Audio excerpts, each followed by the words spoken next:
I'm Ken Kelly, and I've got a real burning passion for counselling skills. I've built training that takes the doubt out of using counselling skills. You get to see the counselling skills used in real live sessions by a qualified therapist. Full sessions, real material, real counselling skills. To find out more, go to counsellingskillsacademy.com. Welcome to the Counselling Tutor Podcast, the must-listen-to podcast for students of counselling and psychotherapy.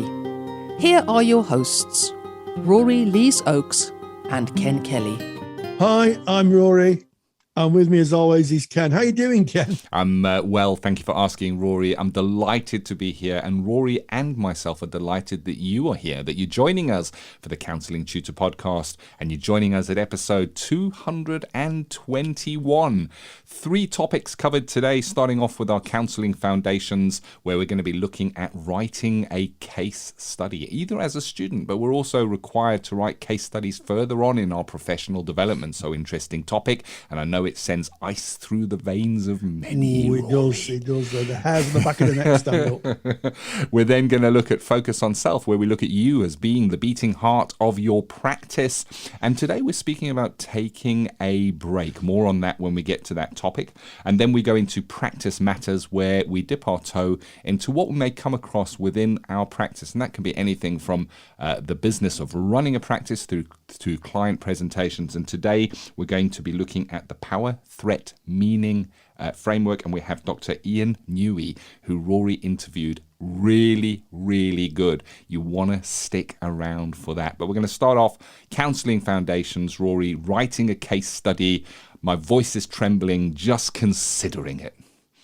I know, and I think there's nothing that scares or worries students more than having to write a case study. And even thinking about it has brought some mild trauma back from my time as a student when I was presented with this. And I think if you've got some quite easy steps or easy ways of thinking about it, it takes the anxiety off. And the first thing I'd say about writing a case study is always, certainly in counselling, we're always writing it to weave in the theory that we're being taught. The whole point of a case study is to show how you're using the theory to help a client, or a client presents within the theory. So if we just take, say, a person-centered theory, introjected values and conditions of worth, it may be that a client comes and says, well, I have to do as my family says, and I haven't got a voice in my family. And, if I was writing a case study, I might just quote that and then write underneath, this would strongly link into introjected values and conditions of worth. So there's a starter, Ken. To weave in the theory, I like it. I when we speak about case studies, I actually think back to a few careers ago when I was working in construction, and we would go in and we would do an installation. And then after doing the installation, we would create a case study. And this case study was to evidence what we had done and show other prospective buyers or other people considering maybe putting the same installation in, what the process is and what that looked like, what it was like beforehand, what the process was of putting it in, and what the benefits or changes were as a result afterwards. And a case study within academia is similar to that. We're evidencing and we're showing what happened and what difference happened as a result of what we were doing. And instead of talking about the chemical components that we might have put in the building project or the mechanical components, we're talking here about the theory that we may have used and how that was weaved in and what it was like in the beginning, what the process was like, and what the difference afterwards is. And that is what a case study is all about. And I think it's important to take that 30,000 foot view, to step back from it. That's all it is. We're saying this is how it was, this is what we did, this is how it is now. Yeah, absolutely, Ken. And I think I'd say that when we're writing case studies, there shouldn't be clinical case studies like we're treating a patient or indeed building a project. they should involve ourselves and how we've integrated with the therapeutic relationship, and also use the language of therapy. They're not psychological case studies. I remember many years ago when I was teaching in a warding body, and they were very clear that they weren't kind of psychological case studies where we're talking about illness and presentation. We're talking about real living human beings, how they presented, and how we interacted with them using the theories that we were taught to help facilitate a change in them. And one of the things that I was always taught when I wrote case studies was to do a pen portrait of the client. Now, I was so uneducated when I went to my counselling class that I thought you had to draw a picture of the client. And I said to my tutor, I don't think I can draw. And she said to me, no, Rory, she said, it's not drawing. I could see her face now trying to hold back the laughing. And she said, no, she said, you have to write how the client presented. How would I present? What would you write about me? And I think that's really important. It sets the stage. So I might say, Ali was a tall woman with short blonde hair, and she sat in the chair with quite a composed posture, very friendly, very engaging, lots of eye contact, and that would be a pen portrait. It allows the person who's marking it to get a real sense of who this person is, bring the humanity into the discussion. Yeah, I think that's really important that we're speaking about real people. When we're doing a case study, very often you may be looking to some work you've done with a client, or you may have buddied up to do some simulated sessions to write your case study. But on the other side of a case study is a real person. And I like how you're saying, Rory, to remove that clinical distance and bring the real person in. Who is this person? And I love how you've described the pen portrait. I could see you there busking with your easel up, doing the pen portraits of people coming by. And of course, we talk about pen portrait, and that is a description. Who is this person? Who is this person, so that we can understand them and see the humanity in them as we go through the case study. And of course, this is something that a clinical supervisor would do as well. You know, if you go as a counsellor to supervision and you weren't going to be bringing a client, the supervisor would gain an understanding of the humanity or the realness of this person through your frame of reference. So we're engaging in that activity. If you've ever been into supervision, or even if you're still training and you may not have a supervisor, and you may have brought something to professional discussion where you're kind of bringing that person and kind of outlining who they are, that's a great starting point for a case study. I think also the next point on a case study is that case studies are required at different levels of training. You know, you're going to be asked for case studies maybe from level 4 right up. You may even be asked for a case study at level 3, and it's about having a look and asking what is the question. You know, when you're being asked to do a case study is an activity. As we've said, you know, it's a process of showing a series of actions and how it was before, what the series of actions were, and what the outcome is. So that's what a case study is. But within the question, when you're asked to write a case study, they will give you some clues of what they want you to do. And they may use words like evaluate the learning gained, analyze the learning gained, evaluate how this learning informed your work. And these are the words, they're called Bloom's verbs, and Bloom's verbs are the superpowers of tutors and awarding bodies and of those that will mark assignments. That those words require us to do something. So if we're asked to analyze, that's different to being asked to evaluate, which is different to being asked to describe. And I think having an understanding of Bloom's verbs is really, really powerful. So you see the word case study, you then go, right, I kind of know what they want. Then we start going through, take a highlighter and highlight any of the Bloom's verbs. Are they asking you to analyze or to list or to evaluate,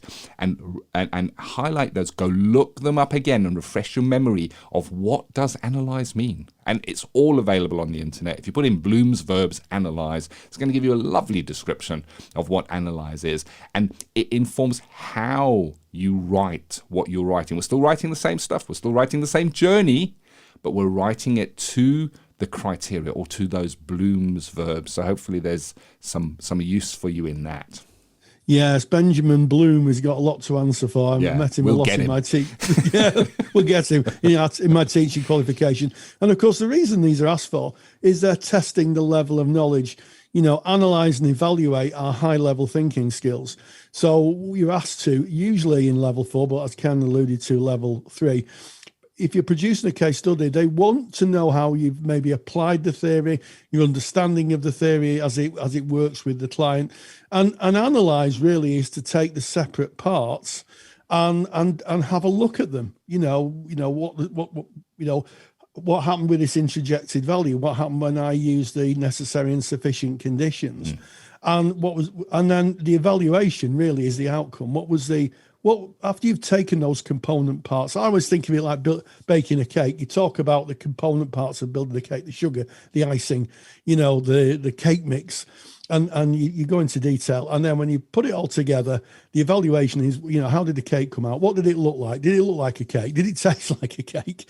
And I think that's how it's one way of looking at it. But pay attention to those verbs that are being asked in the case study, because those are the things you'll be marked on. They'll be marking you on the ability to take that information and present it in a way that matches the verb. So if it's analyze, you have to do an analysis. If it's an evaluation, you have to do an evaluation. And I guess my cake analogy is quite a simple one, but I think it gives an idea of analyze and evaluate. Delicious nonetheless, Rory. Oh, I like cakes. Well, I'm imagining it now, and it's chocolate. It's chocolate. It's got lovely chocolate icing on it, and I'm eating it, which would be the end of the case study, the eating part and describing the taste of everything that you've put together. Anyway, moving away from cakes just for a moment. Let's move away from cakes, Ken.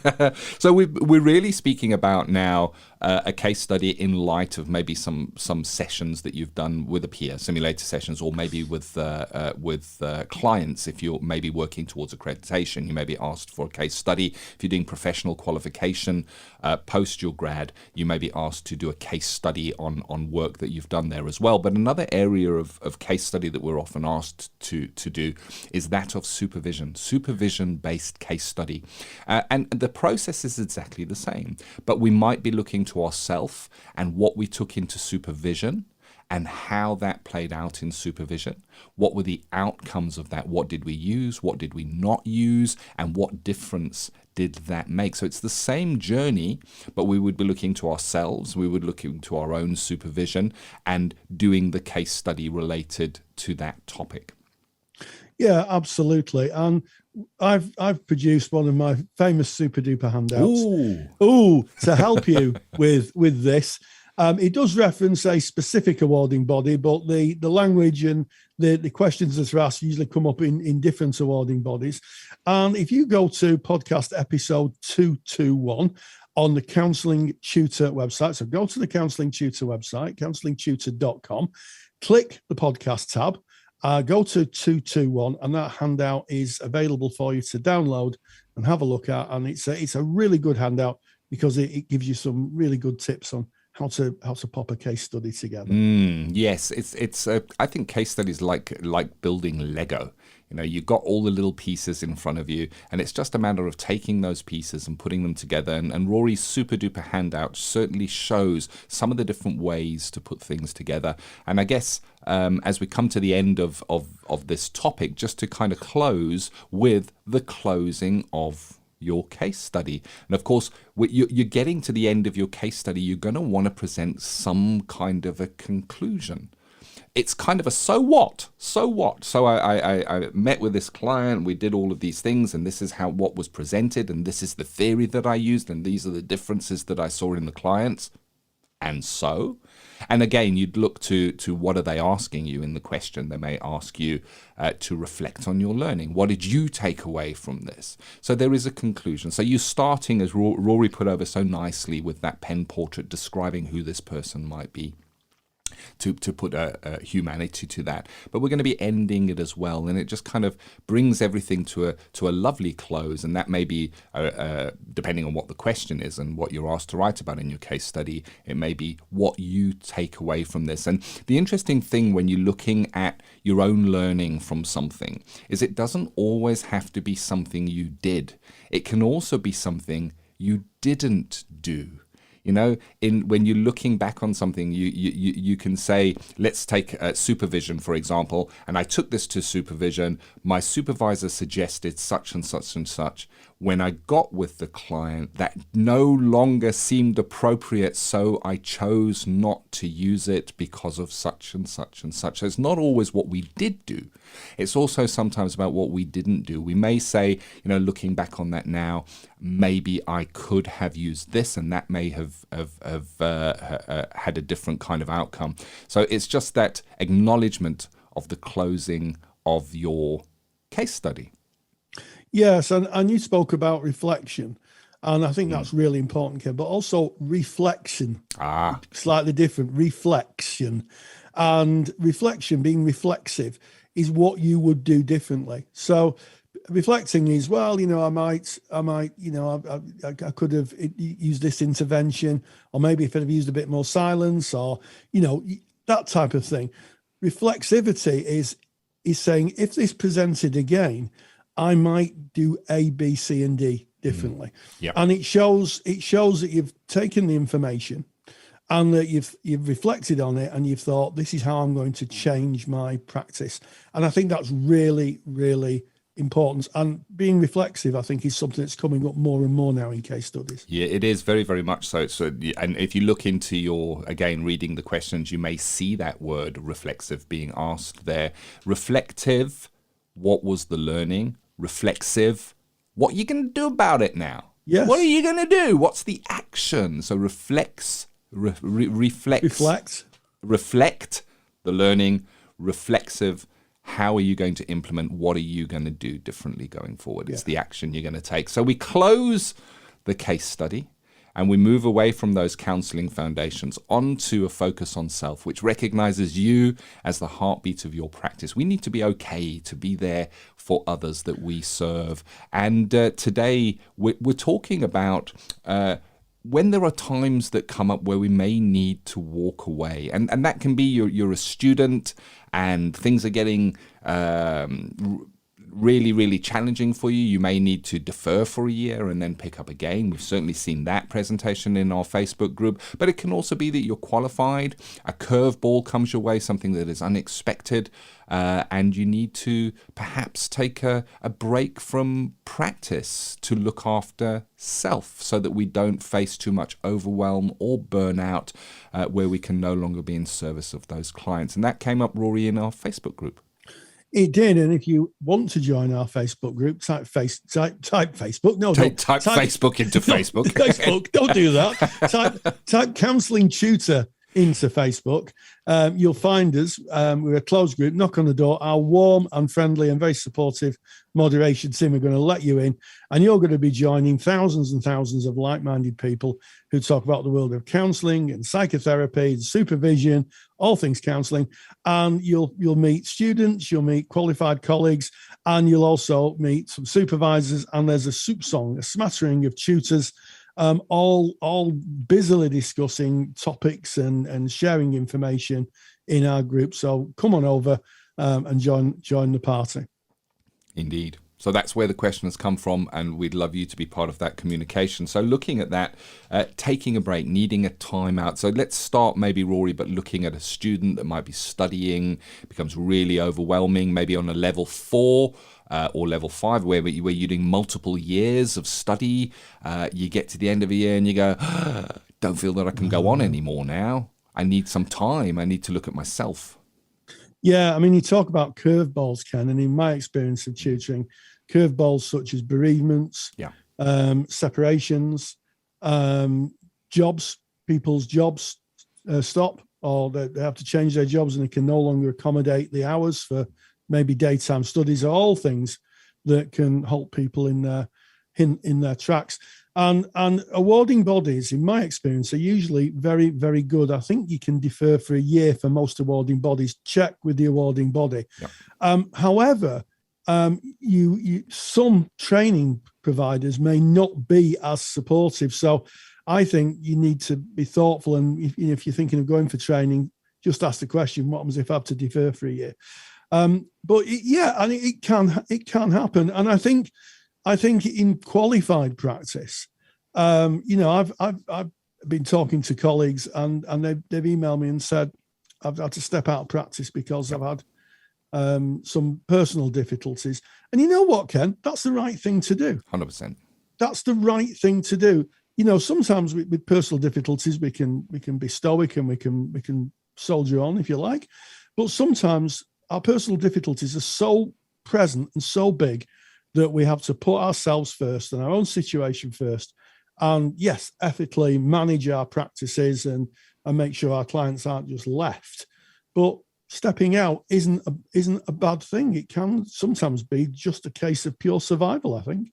Yeah, very much so. I mean, we speak about being in service. We're there for our clients. We do what we do so that we can be there for others.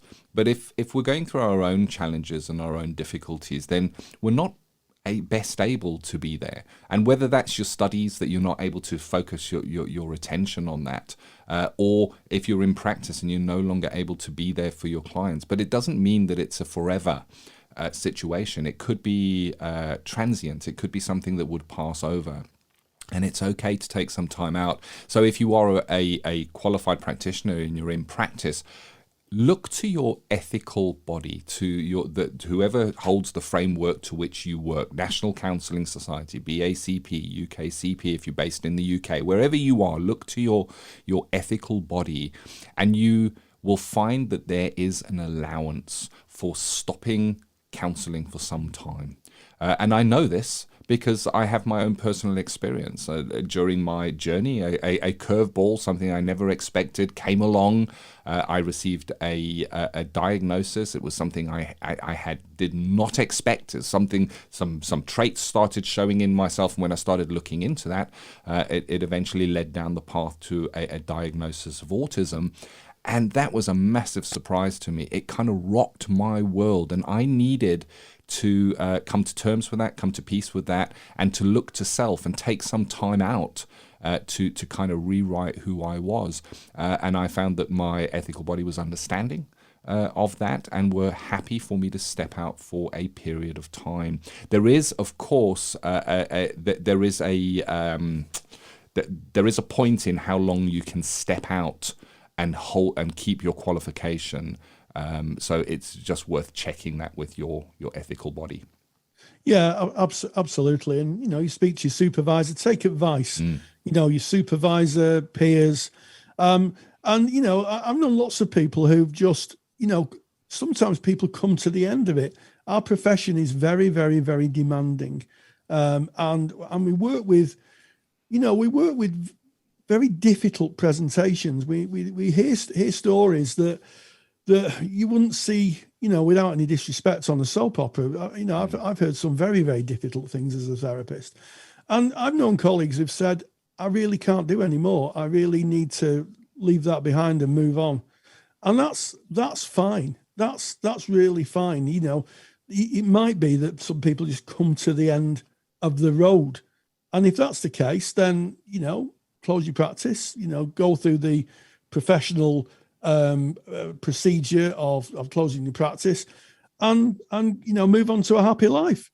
I don't think there could be anything worse than soldiering on when your heart and soul isn't in it and it's damaging you, because self-care is an ethical imperative, isn't it, Ken? It is. And I love that you've taken that angle on it, Rory, because I guess it's not uncommon in our world today to be unhappy in your job, to go through the motions of going in and doing whatever it is you need to do just to be able to meet the bills. And I guess we don't have that luxury as therapists, as psychotherapists, as counselors, because there's something bigger than us at stake here. When you're in service of another, they kind of come they kind of come very high up on that priority list. Of course, we come first. We have to look to self first. And that's why we have this focus on self topic in our podcast. And stepping out for a period of time is not a weakness. It is a strength. It is an absolute strength. In the same way as a client presenting for therapy, it's not a weakness. It is an absolute strength that should be saluted and celebrated, that client reaches out. And often it can be seen by self as a weakness. I can't carry on. I can't even manage my practice anymore. But it's a great strength in recognizing that need to put a little bit of distance between you. And of course it goes into self-care of having regular breaks, and as you said, Rory, speaking it through with your supervisor, speaking it through with some peers, checking with your ethical body, checking with your insurer, going through the process. You said, Rory, professionally kind of bringing that practice to an end. It's not just a dead stop. We do need to manage that process, but we do it, I guess, in service of our clients at the end of the day, because if we're not there and we're not good for ourselves, then how does that contaminate our relationship with our clients? Absolutely. And I think it speaks to wisdom as well.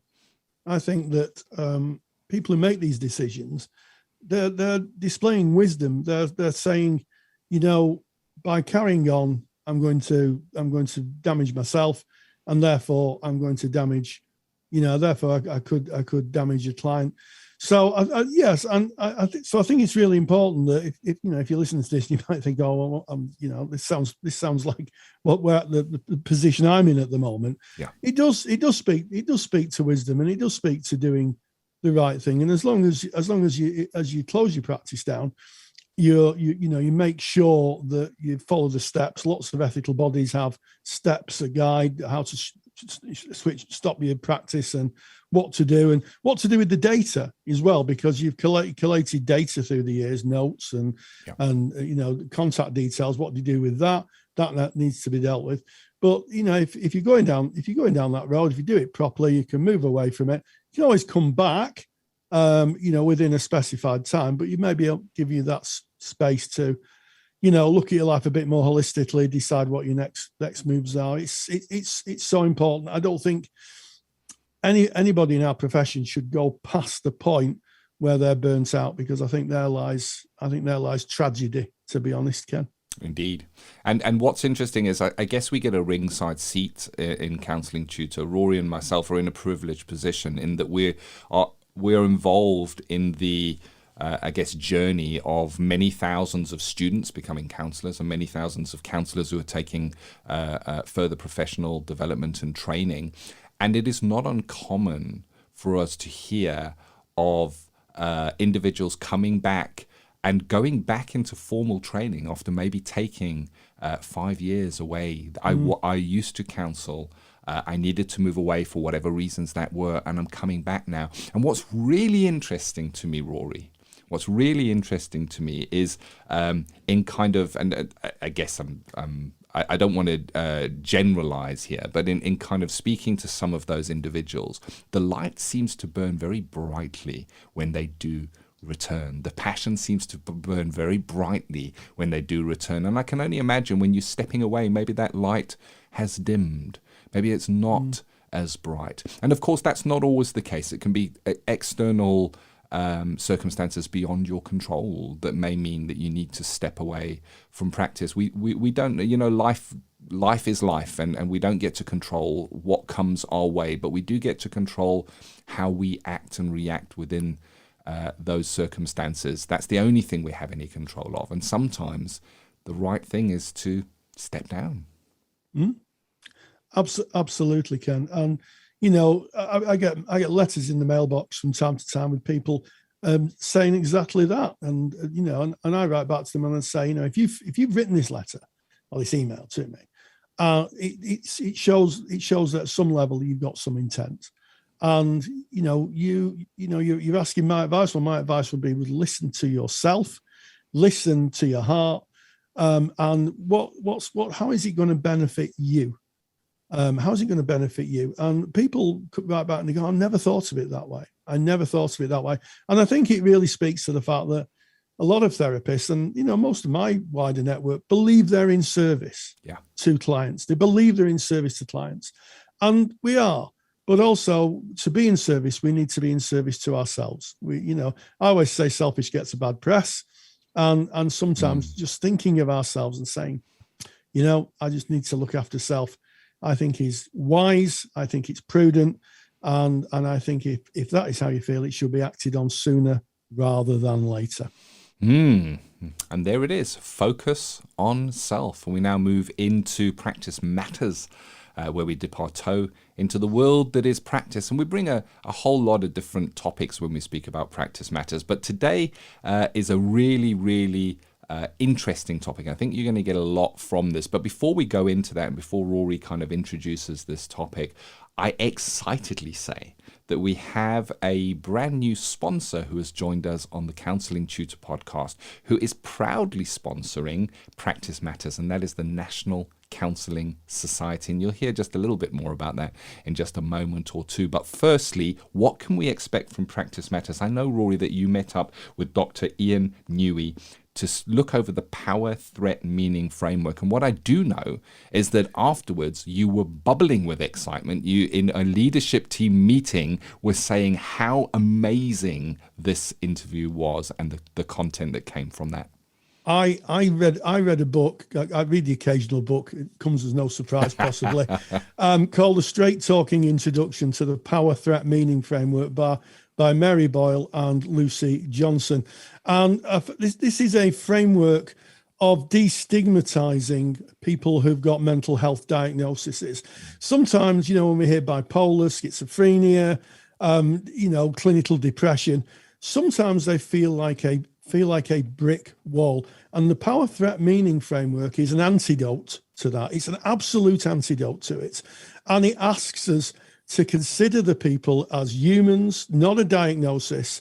And there are a series of questions that we can use so that we can engage with people and ask them meaning and what power is at play within their lives that may make them into the position where they're unwell. And Lucy Johnstone very kindly referred me to her colleague, Dr. Ian Newey, or Ian, as he likes to be called. He's a wonderful man. And he met up with me. And this is what he had to say about the power, threat, meaning framework. Practice Matters. The National Counselling Society is proud to sponsor Practice Matters. National Counselling Society are really excited to have launched their Children and Young People Therapist Register for counsellors working with the younger age group. To find out more, visit nationalcounselingsociety.org. nationalcounselingsociety.org. And I'm joined today by Dr. Ian Newey, who's a consultant clinical psychologist. And we're going to be discussing a really influential book, The Power, Threat, Meaning Framework, written by Lucy Johnstone and Mary Boyle, about how we destigmatize diagnosis and see our clients as real human beings who've had experience. So, Dr. Ian Newey, welcome. Hello. So I've read the Power, Threat, Meaning Framework, and one of the things that I took away from that is that sometimes we can cut ourselves off as clinicians when we hear a diagnosis that I've been diagnosed with schizophrenia, I've been diagnosed with bipolar, and the book alludes to the fact that once that happens, we don't actually see the whole person and the whole person's experience. Absolutely. I think that diagnosis is one way of looking at mental distress, and it works quite well, the concept of diagnosis, when we look at physical illness, but trying to apply the same lens to look at thoughts and feelings and emotions. It's not quite as simple as that. A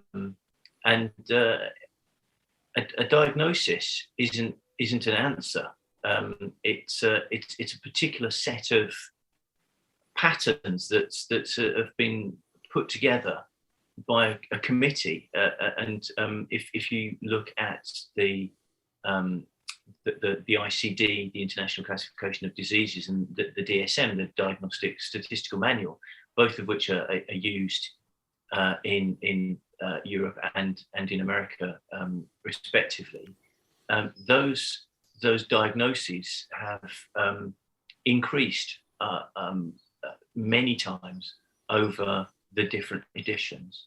And again, if you look at where the diagnoses come from, that they have groups of psychiatrists who have got a vested interest in continuing this way of thinking about mental distress, who will vote on whether it should be a diagnosis or not. So it's not an answer. They've been looking for biological markers of mental distress for decades, and they haven't found them yet, which kind of implies that it's a bit more sophisticated than they would have us believe. Yeah, I mean, I think we talked earlier before we started recording, and one of the things that you were saying was that if somebody has a physical illness, and I'll use the analogy of a heart complaint, that could actually be seen. You could actually do an X-ray or a scan, or you could do some tests, and you can say that's what's wrong and this is what we're going to do with, and I use the term just for the podcast, mental distress or mental illness. It's more of an opinion, isn't it? It's more of someone taking opinion on what's been said to them, and then from what's been said, they form an opinion and say, well, that sounds like, and then they can put the label on it. Would that be a good summary, a useful summary? Yeah, absolutely. It's the imposition of a set of pre-existing ideas on someone's lived experience. So it's, but equally, two people can have the same diagnosis and not have the same inverted commas symptoms, and even the language of symptoms, it kind of implies that it's connected to illness, and the illness model just doesn't really fit for mental distress, because you don't catch a mental illness. It is something that happens to people following adverse life circumstances or adverse life events. So we're going to be talking about the power threat meaning framework, which is and it makes the most fundamental shift from what is wrong with you to what has happened to you. It's about contextualizing distress. And again, before we started recording, we were talking about the pandemic of mental illness that has followed the COVID-19 pandemic. The mental health services are overflowing. They can't meet demand. And either there is some kind of unknown link, physical link between the COVID-19 virus and mental distress and low mood and anxiety, or maybe the social isolation, the job losses, the financial implications of that, and the fact that people have been dying. That's had an impact on people. So I think that it's about the circumstances that people are living through. Yes, it speaks to the social events that surround us and the events that happen in society impact on people's emotional and mental well-being. And you talked earlier about being careful not to pathologize normal human behavior, because sometimes we have to experience, I would say, for instance, loss. We have to experience loss because that is a natural process of adapting to a new reality. Indeed. I use the example of my dad, who I love very much, and if he were to die, I would be hugely distressed. I would be very, very upset, and that is a normal response to distress. But there's something about the pathologizing of experience that means that if I was spending a lot of time crying, if I was struggling to get up, then people say, you've got depression, there's something wrong with you. But that would be a normal response to circumstances. If I lost my job, I may become very anxious. If my wife became profoundly unwell, then that would have an impact on me. That doesn't mean that suddenly the neurotransmitters, that there's a chemical imbalance in my brain. And actually, this is a story that is often told in psychiatry, the chemical imbalance story. There's no evidence to suggest that that's true. Again, even psychiatrists aren't telling that story anymore. It was a story about medicalizing mental distress, but it doesn't fit. And if we start to think about the societal and social factors that have led to someone feeling the way that they do, then I often think about it like a maze. Sometimes if you're given a diagnosis, it's like you've been plonked in the middle of a maze and you don't know how you've got there. Whereas if you explore the social and psychological factors and the circumstances that led to it, it's almost like you understand how you've got there, which can help someone find a way out of where they've got to.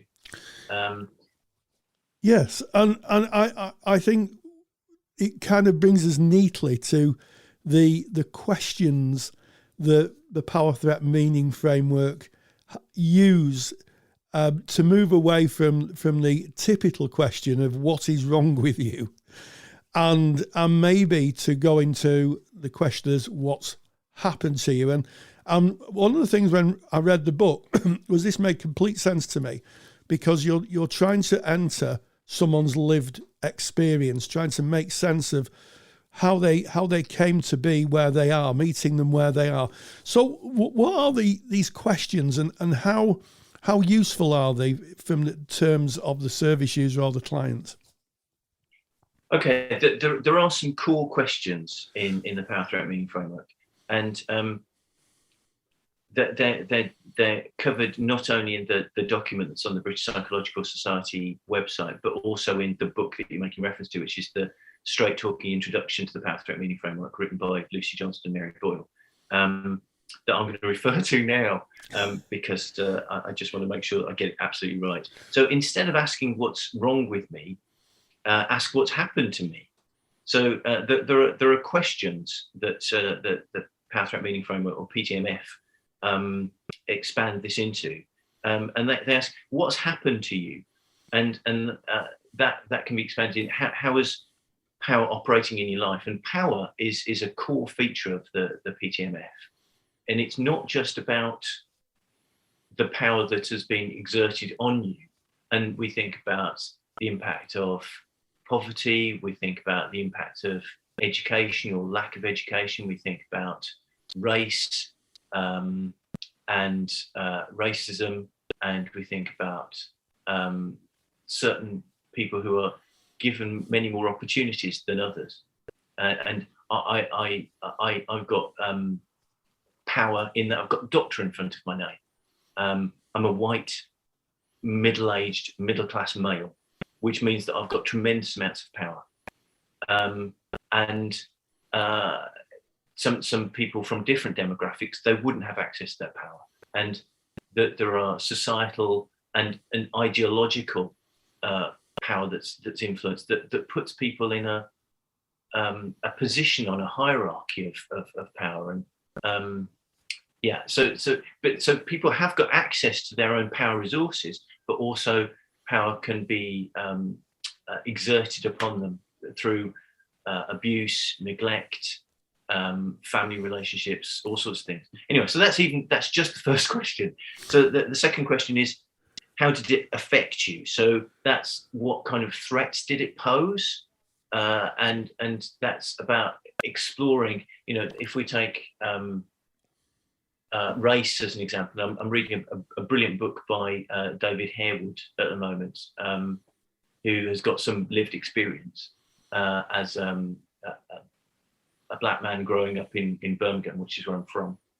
And the racism that he faced there, it was a genuine threat to him, to his physical self, to his sense of identity, to his sense of being. It's then the next question. What sense do you make of it? And I think that the attributions that we make about our experiences are also really important. So what was the meaning that you took from that? I mean, it's the meaning in the Power Threat Meaning Framework. An example that I often use is when I was knocked off a motorcycle, and in a fairly spectacular way, was my fault, officer. I said I was incredibly lucky because it was a low-sided vehicle. I went flying over the top and landed, and I just pureed my wrist and had a bang on the head.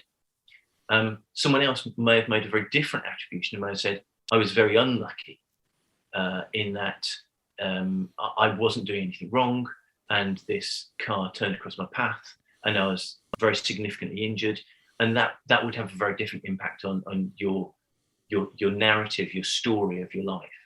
And the PTMF is very interested in narratives, very interested in stories, personal narratives, really important. And we need to listen to the client's, service users' experience. I'm steering away from the use of the word patient here. Yes. Because again, it puts someone into a position of passivity. And then we start asking the question, what did you have to do to survive? And now this is where the idea about symptoms comes in, because these are often threat responses, the things that people have done in order to survive these adverse life experiences and the adverse life circumstances. It's not just all about the life events. It's sometimes about the circumstances that can continue for long periods of time. And then I'm mindful of time. I know I've spent ages doing this, but one of the things that I think that mental health systems often don't do very well is ask about strengths, and it's a very important bit to ask about strengths. What access to power resources do you have? What are you good at? What helps you? What relationships have you got? And it's about kind of moving beyond those neoliberal ideas about what it is to be good and valid. It's not about whether you've got a good job, but it's about your relationships. It's about your caring responsibilities. It's about kind of widening the idea of validity as well. And then to integrate all of the above, what is your story? And that is the most fundamental thing of the Power Threat Meaning Framework, finding out someone's story.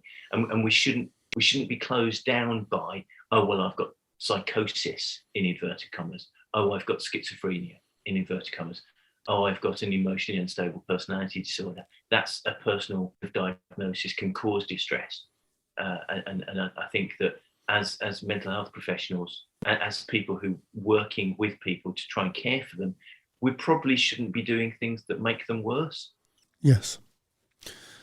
I mean, I was absolutely riveted by the book, and it kind of struck me as a therapist that this is the kind of thing that therapists do all the time. We should be seeing past the diagnosis and seeing the person and their story and their lived experience. And I don't know if you'd agree with me, but I think there lies the therapeutic path, as opposed to putting a big full stop and saying, this is you, and that's where you are forever. There's the diagnosis, and that's the label. Yes, I've said before, the diagnosis is not an answer. The diagnosis closes down questions. And what we want to do is we want to open things up, because the purpose of therapy is to bring about change. And if you lock someone into a diagnosis, and I have heard people say, I'd really like to be able to do that, but I can't because I've got emotionally unstable personality disorder. And without acknowledging that the cluster of difficulties that they're experiencing, about having a difficulty trusting people, feeling overwhelmed by their emotions, for example, not being able to tolerate distress, that comes from the fact that they've got a life of trauma, invalidation, being taught that they're not important, and of course they don't trust people. And of course, when things go wrong, they expect them to go catastrophically wrong, because that's what their experience has taught them.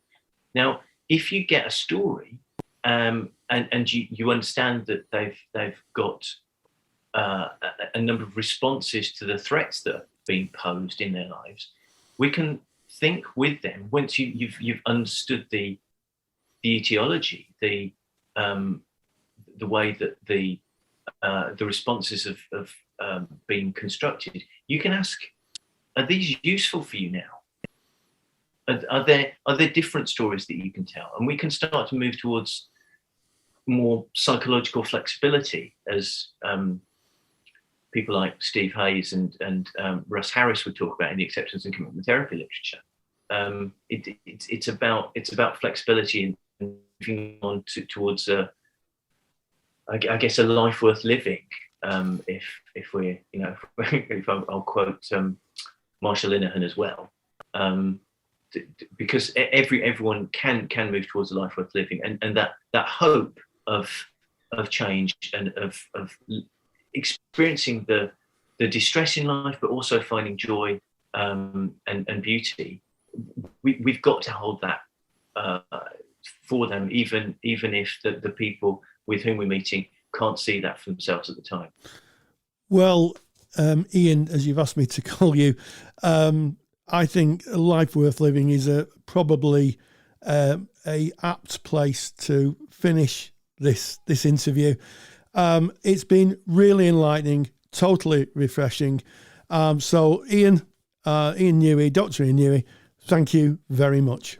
Thank you as always to Dr. Ian Newey, or Ian, as he likes to be called, as you mentioned, Rory. Thank you very much, Ian. And of course, thank you to Rory for hosting that interview, for making that happen, reading the book, reaching out. And I really do. I take my hat off. If I was wearing one, and if you're watching this on our YouTube podcast, you'll see that I don't wear a hat. But if I was wearing one, I would tip it to you, Rory, because really good topic. And you do the work in finding the topics and getting the experts to speak on that. Very, very grateful. And of course, this has been episode 221 of the Counselling Tutor Podcast.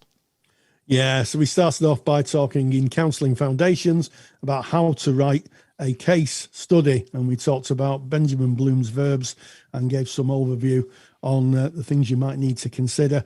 Focus on Self was about taking a break, what happens when we need to put self-care into our lives and maybe step away from our practice and rejuvenate ourselves and take care of self.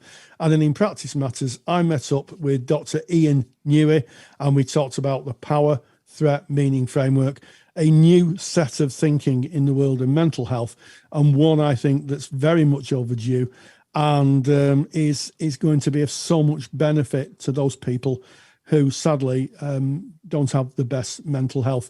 And as always, stay grounded and please stay safe. If you're a qualified counsellor or psychotherapist, then why not check out the Counsellor CPD Library? Stay current with your CPD requirements with over 150 hours of academically rigorous, on-demand lectures you can stream to your device. Joining Counselor CPD will expand your skill set to create a more specialised, highly rewarding practice. For more information on the Counselor CPD Library, visit counsellingtutor.com.